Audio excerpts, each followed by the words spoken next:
Capítulo 21. Príncipes. A respeito da erva que chamam de levame, o ditado do Chiorda é: uma folha para dormir, 2 para atenuar a dor, 3 para uma sepultura piedosa.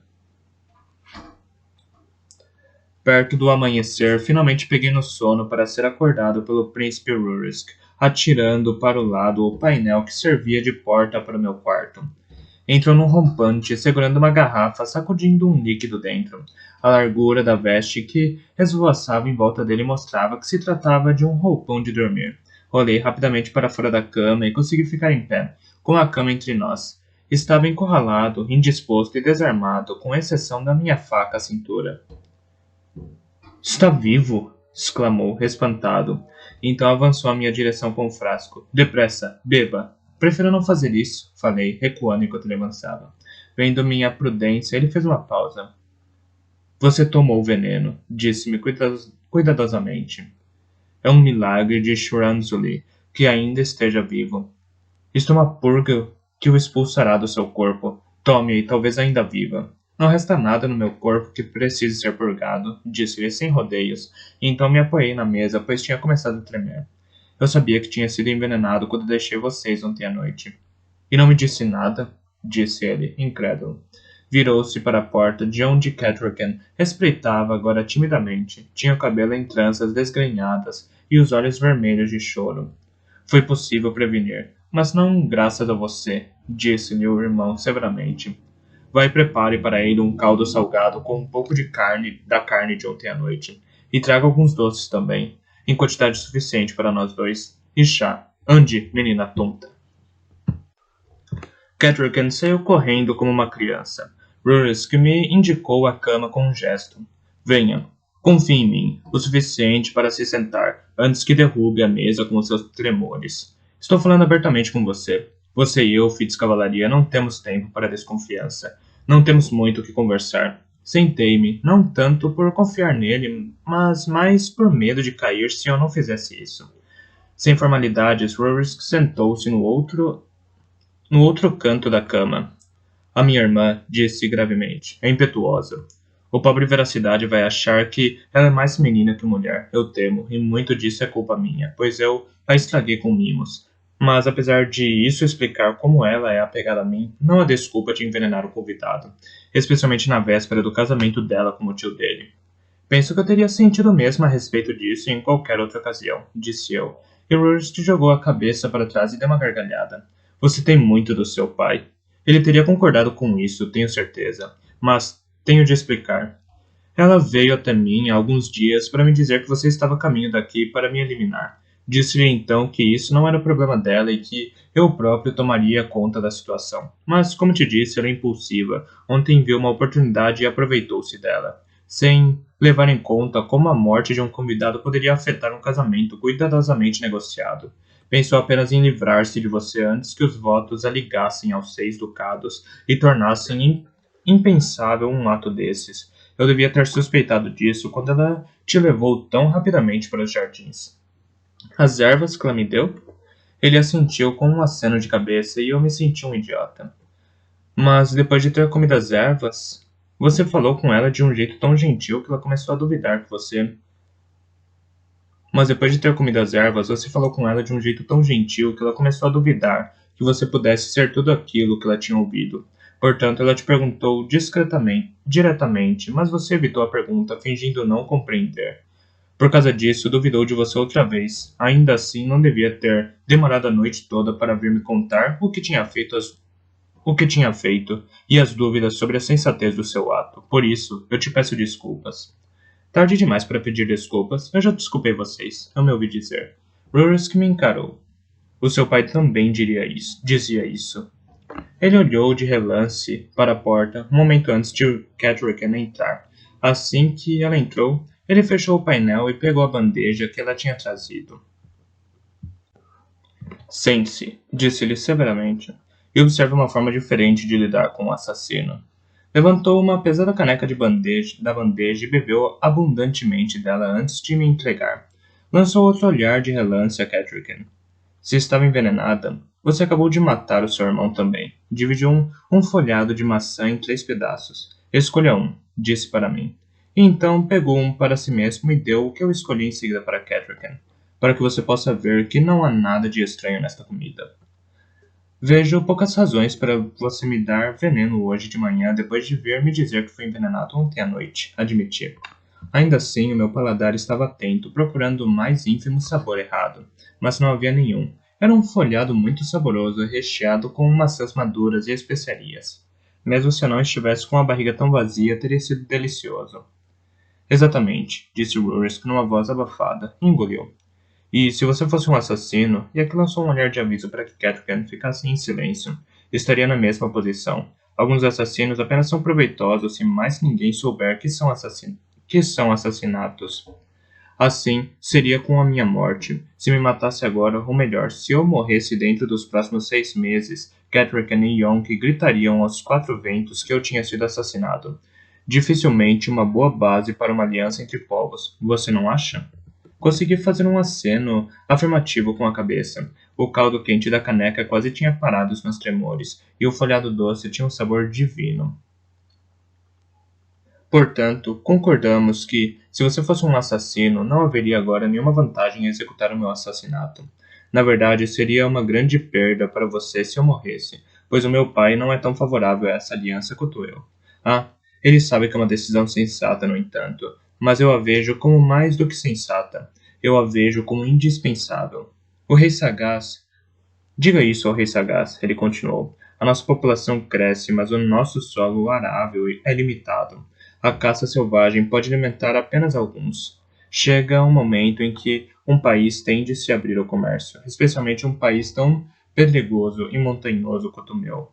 Você deve ter ouvido, talvez, que os costumes de Jump ditam que o governante é um servidor do seu povo. Bem, eu estou servindo a ele nesta decisão. Envio a minha irmã mais nova para se casar longe, na esperança de ganhar grãos, rotas comerciais e bens das terras baixas para o meu povo, e direitos de pasto na época fria do ano, quando as nossas pastagens estão enterradas na neve. Por isso, em troca, estou disposto a dar madeiras, as grandes toras retas de madeira que a cidade necessita para construir os barcos de guerra.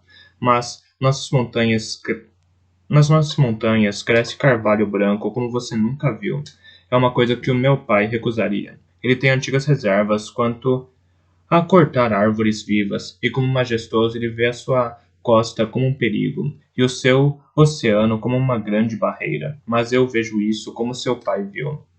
O mar como uma larga estrada que leva a todas as direções, e a sua costa como o nosso acesso a ela. E não vejo nenhuma ofensa em usar árvores que acabam desenraizadas pelas inundações e vendavais anuais. Segurei a respiração por alguns momentos. Era uma concessão de importância decisiva. Dei por mim, acenando em concordância com as suas palavras. Então, levarás minhas palavras ao rei sagaz e dirá a ele que é melhor ter em mim um amigo vivo? Não consegui pensar em nenhuma razão para não concordar. Não vai perguntar a ele se tinha a intenção de te envenenar? Perguntou Catrican. Se ele respondesse que sim, você nunca confiaria nele. Se respondesse que não, provavelmente não acreditaria nele. E pensaria que ele é um mentiroso, além de um assassino. Além disso, não basta já termos um envenenador confesso neste quarto? Catrican baixou a cabeça e um rubor corou suas bochechas. Portanto, ande, disse Rurisk, e a ela, e lhe estendeu uma mão conciliadora.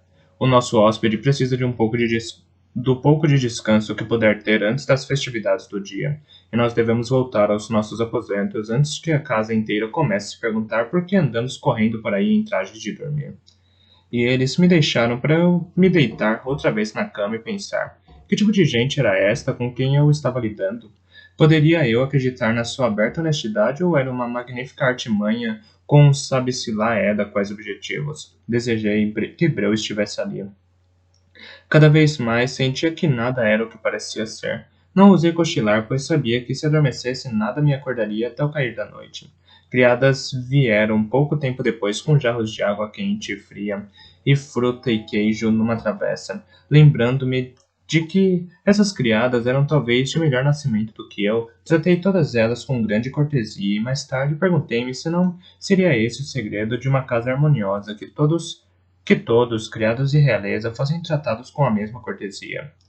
Era um dia de grandes festividades. As entradas do palácio foram abertas a todos e vieram pessoas dos mais longínquos cantos do reino da montanha para testemunhar a cerimônia.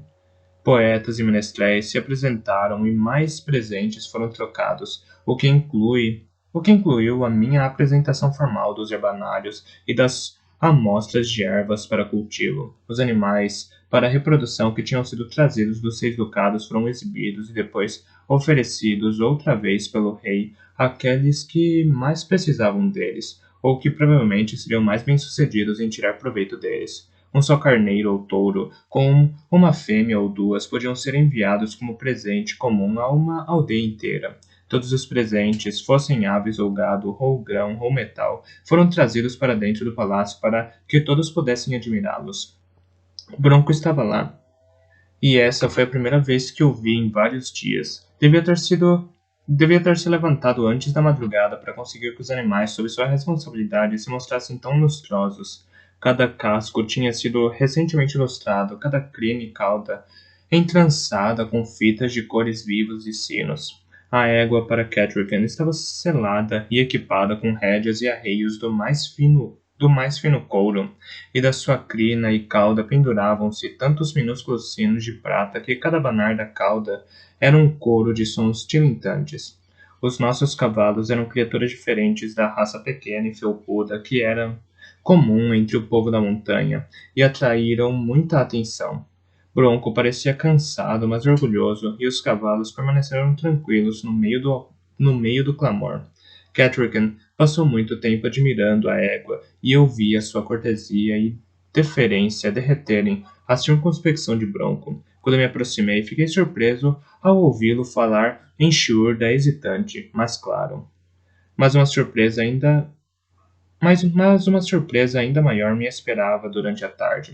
A comida tinha sido disposta em longas mesas e todos os moradores e visitantes jantavam livremente. Muitas das provisões vinham das cozinhas do palácio, mas muitas mais eram trazidas pelo próprio povo das montanhas. Vieram sem hesitação para pôr nas mesas grandes peças de queijo, pães escuros, carnes secas e carnes defumadas, legumes em conserva e taças de frutas. Teriam sido iguarias tentadoras caso o meu estômago não estivesse tão sensível, mas a forma como a comida foi servida me impressionou. Era sem reservas esse dar e receber entre a realeza e os súditos. Reparei também que não havia sentinelas ou guardas de nenhum tipo nas portas, e todos conviviam e conversavam enquanto comiam. Precisamente ao meio-dia, um silêncio se abateu sobre a multidão. A princesa Catrican, sozinha, subiu no estrado central. Em linguagem simples, anunciou a todos que a partir daquele momento pertencia aos 6 ducados e que esperava servir bem a essa terra. Agradeceu ao seu país por tudo que tinha feito por ela, pela comida que tinha reproduzido para alimentá-la, pelas águas das neves e rios, pelo ar das brisas da montanha. Lembrou a todos que não mudavam sua lealdade devido à falta de amor pela sua terra, mas na esperança de que isso beneficiasse ambas as terras. Todos se mantiveram em silêncio enquanto ela falava e em seguida, enquanto descia do estrado. E então, a festa continuou. Rurisk veio à procura de mim para saber como eu estava passando. Fiz o meu melhor para assegurá-lo de que eu estava completamente recuperado, embora na verdade tudo o que eu desejava era deitar e dormir. As roupas que Dona Despachada tinha determinado para eu usar condiziam com a mais recente moeda da corte. Possuíam mangas muitíssimo inconvenientes, pendões que caíam dentro do que quer que eu tentasse comer ou beber, e uma cintura desconfortavelmente ajustada. Desejava estar longe do aperto da multidão, onde pudesse desapertar alguns dos laços e livrar-me do colarinho. Mas ainda que, se eu saísse agora, Breu franziria as sobrancelhas quando eu lhe fizesse meu relatório e exigiria que, de alguma forma, eu soubesse tudo o que tinha se passado durante a minha ausência.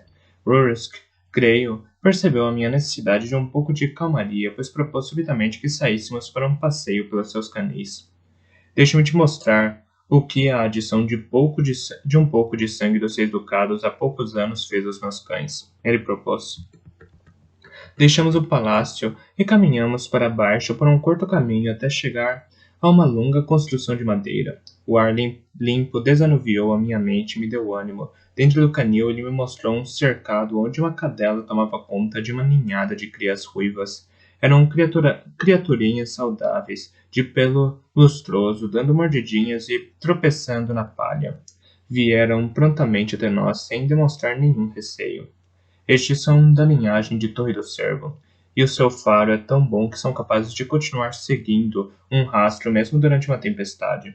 Contou-me orgulhoso. Mostrou-me também outras raças, incluindo um cão minúsculo com pernas que pareciam feitas de arame, e que, ele me jurou, era capaz de subir numa árvore atrás da presa. Saímos dos canis e estávamos debaixo do sol, onde um cão mais velho dormia preguiçosamente sobre um monte de palha.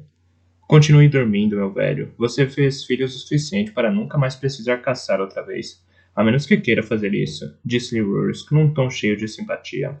Ao som da voz do amo, o velho cão de caça se levantou com esforço até se sustentar em pé e veio se encostar afetuosamente em Rusk. Olhou para mim, e era narigudo. Olhei para ele espantado, e os seus olhos de minério de cobres me devolveram um olhar. Sondei suavemente sua mente e, por um momento, recebi apenas perplexidade. E então, numa torrente de calor, de afeição compartilhada e recordada. Não havia dúvidas de que agora ele era o cão de Rusk. A intensidade do vínculo que um dia existiu entre nós tinha desaparecido, mas ele ainda me oferecia um enorme carinho e memórias calorosas do tempo em que éramos filhotes juntos. Ajoelhei-me no chão e passei a mão no seu pelo ruivo que tinha se tornado crespo com os anos. E encarei os olhos que começavam a se mostrar renevoados pela idade. Por um instante, com o toque físico, o vínculo foi como tinha sido. Percebi que ele estava gostando de cochilar ao sol, mas que poderia ser persuadido a ir caçar com muito pouco esforço, especialmente se Rusk viesse conosco. Dei uma pancadinha nas costas dele e me afastei. Olhei para cima e encontrei Rusk me olhando com estranheza. Conheci-o quando era apenas um filhote, disse-ele. Bronco enviou para mim sob os cuidados de um escriba errante há muitos anos, disse Rusk. Ele trouxe muita alegria para mim, como companhia e na caça. Você cuidou bem dele, eu disse. Deixamos o lugar e voltamos a passo lento para o palácio, mas quando Rusk se separou de mim, fui logo falar com Bronco. Quando me aproximei, ele tinha acabado de receber permissão para levar os cavalos lá fora ao ar livre, pois mesmo o mais tranquilo dos animais começa a se tornar impaciente num espaço fechado rodeado de tanta gente estranha. Pude ver o seu dilema. Enquanto levava alguns dos cavalos, teria de deixar os outros sem supervisão. Olhou-me com relutância à medida que me aproximava. Se me pedir, posso ajudar a levá-los, ofereci. O rosto de Bronco se manteve impávido e educado, mas antes que pudesse abrir a boca para falar, uma voz atrás de mim disse: Estou aqui para fazer isso, senhor. Você poderia sujar as mangas ou se cansar demais com os animais. Virei-me lentamente, surpreso com o veneno na voz de Garrano. Olhei rapidamente dele para Bronco, mas Bronco não falou nada. Encarei Bronco diretamente. Então caminharei ao seu lado, se não se importar. Pois temos um assunto importante para tratar. As minhas palavras foram deliberadamente formais. Bronco me encarou por mais um momento. Traga a égua da princesa, disse por fim, e essa potranca da baia. Eu levo os cinzentos. Garrano, cuide dos outros para mim. Não vou demorar muito. E assim segurei a cabeça da égua e a corda que prendia a potranca, e segui Bronco enquanto ele conduzia os cavalos atrás da multidão em direção ao lado de fora. Há décadas. Há um cercado nesta direção, ele disse, e nada mais. Andamos um pouco em silêncio. A multidão diminuiu rapidamente assim que estávamos longe do palácio. Os cascos dos cavalos batiam na terra com um ruído monótono e agradável. Chegamos ao cercado, em frente a um pequeno celeiro com uma sala de arreios. Por um momento ou dois, parecia quase normal trabalhar ao lado de Bronco outra vez. Tirei a sela da égua e limpei o seu suor nervoso, enquanto ele despejava grãos num comedouro. Ele se colocou ao meu lado enquanto eu finalizava o trabalho. É uma beldade, eu disse, admirado. É da criação de Dom Florestal? Sim. A palavra serviu para cortar a minha tentativa de conversa. Você queria falar comigo? Inspirei fundo e disse simplesmente. Acabei de ver Narigudo. Ele está bem. Mais velho. Mas teve uma vida feliz. Todos esses anos, Bronco, sempre acreditei que você o tivesse matado naquela noite. Que tivesse estourado os miolos dele, cortado a garganta, estrangulado. Imaginei a morte dele numa dúzia de maneiras diferentes, milhares de vezes, todos esses anos. Olhou para mim incrédulo. Você achou que eu iria matar um cão por causa de algo que você fez? Sabia apenas que tinha desaparecido, não consegui imaginar mais nada. Pensei que era uma punição para mim. Por um longo tempo, ele ficou imóvel. Quando voltou a olhar para mim, pude ver seu sofrimento. Como você deve ter me odiado e temido. Todos esses anos. Eu... E nunca aprendeu nada melhor sobre mim. Nunca pensou, ele não faria uma coisa dessas? Abanei a cabeça. Abanei lentamente a cabeça. Ah, Fitz, ele me disse com tristeza. Um dos cavalos veio tocar nele com um focinho e ele distraidamente fez um afago no animal. Pensei que você fosse teimoso e intratável. Você pensou que tinha sido tratado de uma forma horrivelmente injusta. Não é de espantar que sempre tenha havido tanta discórdia entre nós. Não se pode desfazer o passado, eu disse tranquilamente. Tenho sentido a sua falta, você sabe. Tenho sentido muito a sua falta, apesar de todas as nossas divergências. Eu ouvi pensando sobre o assunto e por um momento ou dois pensei que ele iria sorrir, dar um tapinha no meu ombro e dizer para eu ir buscar os outros cavalos, mas o seu rosto se tornou imóvel e em seguida severo. Mas nem isso tudo serviu para fazer você parar. Você acreditou que eu era capaz de matar um animal em que você usasse a manha, mas isso não te impediu de continuar usando. Não vejo as coisas da mesma forma que você. Comecei, mas ele abanou a cabeça. Estamos melhor longe um do outro, garoto. É melhor para nós dois. Não pode haver desentendimentos quando não há nenhuma espécie de entendimento. Não poderei nunca provar ou sequer ignorar o que você faz. Nunca. Venha falar comigo quando puder dizer que não voltará a fazer isso. Acreditarei na sua palavra, pois você nunca quebrou uma promessa que me fez. Mas até lá, estaremos melhor longe um do outro. Deixou-me plantado diante do cercado e voltou para buscar os outros cavalos. Fiquei ali durante muito tempo, sentindo-me enjoado e cansado, e não apenas por causa do veneno de Catrican, mas voltei ao palácio, passei pelo salão, falei com algumas pessoas, comi e até suportei silenciosamente os sorrisos zombeteiros e triunfais que Garrano lançou para mim. O dia pareceu mais longo do que quaisquer outros 2 dias juntos da minha vida anterior. Se não fosse pelo estômago ardendo e borbulhando, eu o teria achado empolgante e interessante. A tarde e o início da noite foram dedicados a torneios amigáveis de arco e flecha, luta livre e maratonas. Jovens e velhos, homens e mulheres, todos participavam desses torneios e parecia haver uma tradição montanhesca de que quem os ganhasse numa ocasião tão auspiciosa desfrutaria de boa sorte o ano inteiro. Depois disso houve mais comida, cantos e danças e um espetáculo semelhante a um teatro de marionetes, mas feito com sombras sobre uma tela de seda. No momento em que as pessoas começaram a se retirar, eu estava mais do que pronto para me enfiar na cama. Foi um alívio fechar o painel do quarto e me encontrar finalmente sozinho. Estava no meio do processo de me ver livre daquela camisa irritante, enquanto refletia no quão estranho aquele dia tinha sido quando alguém bateu à minha porta. Antes que eu pudesse falar alguma coisa, Severino deslizou o painel e esgueirou-se para dentro do quarto. Majestoso exige a sua presença, disse-me. Agora? Perguntei. Por que outra razão ele me enviaria aqui?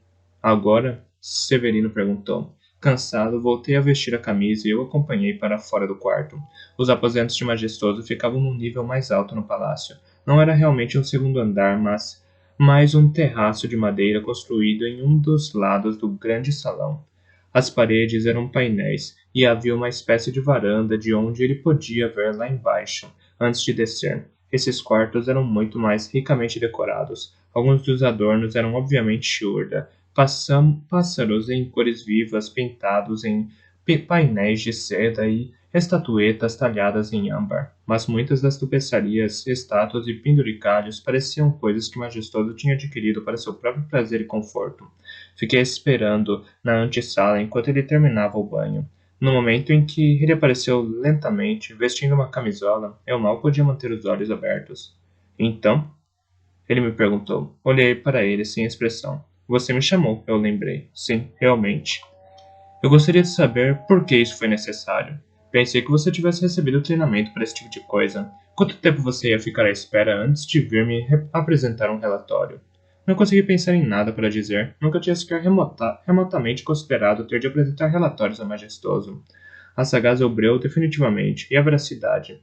Mas a Majestoso? Preciso te lembrar do seu dever? Faça o seu relatório. Rapidamente coloquei meu cérebro para funcionar. Quer ouvir as minhas observações sobre o povo Itiurda? Ou informações sobre as ervas que eles cultivam? Ou quero saber o que está fazendo a respeito da sua missão? Você já agiu? Já fez algum plano? Quando poderemos esperar por resultados e de que tipo? Não me agradaria que o príncipe caísse morto aos meus pés, sem eu estar preparado para isso. Quase não podia acreditar no que eu estava ouvindo. Sagaz nunca tinha falado tão sem rodeios ou tão abertamente sobre o meu trabalho.